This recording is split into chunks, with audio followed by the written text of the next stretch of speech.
Bad guest. Spatial caesura, the result of a few downed cocktails. Similar pause in brain as in speech. Parataxis in speech. Removal of not so vital conjunctions for the sake of adding casual music to the conversation. Walls between people. People and words talking out of mouths.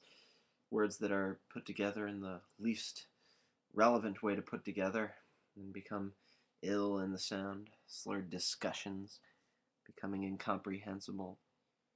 The plenum of yakking plebes. What is your impetus? Anxiety.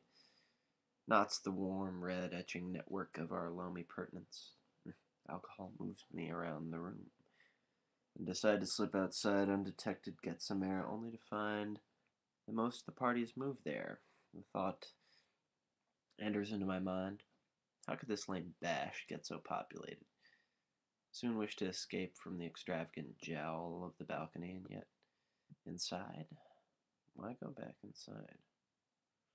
The sot, damnable sophist, has at least 15 lamps, potpourri that looks like trail mix, trinkets all fashioned differently, Greco-Roman, Ming Dynasty, and postmodernist trash, some the hash of his own ludicrous creative dallying, clay figure of some kind, the damn fool who owns this place, and the sham frescoed majuscules of Chinese words on the walls.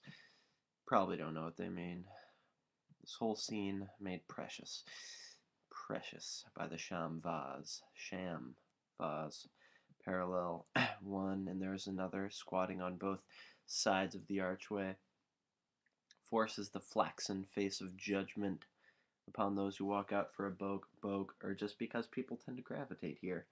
Sort of deadpan eloquence in the way of its unconscious purpose, denoting the tweaking tooth of a Freudian ambivalence that makes this young guy next to me, after passing between the vases, stick a finger in his mouth to inspect his gums, as if they were no longer suited to his teeth.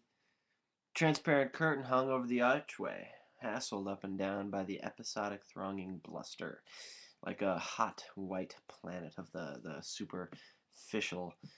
Electrums boast their twinkle under the contrast of dimming day. Perhaps from a necklace, bracelet, expensive shit, seen on the neck, the wrist, the finger, all of which too thin. They suffer from a sort of spiritual emaciation, and the frets of plastic vine up those flimsy pillars.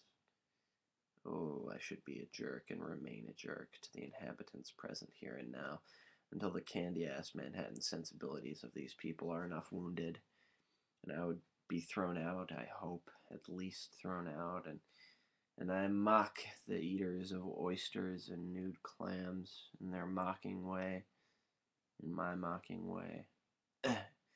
Instead, walk past hellos and look at the cityscape, panorama and profile of the buildings, the crenulated evening labia.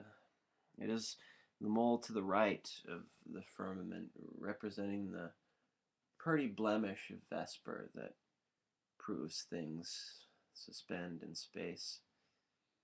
Dissolves the blonde from the picture when dusk drifts into night with a small amount of rain and a quick laugh of thunder that makes everyone go back inside.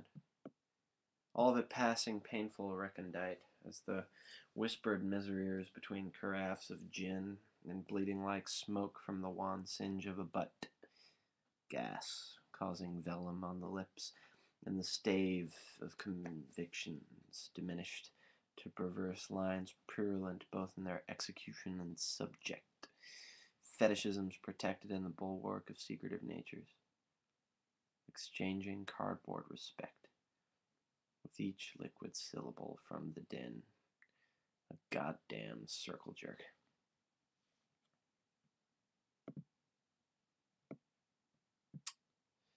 Fucking circle jerks. There it is.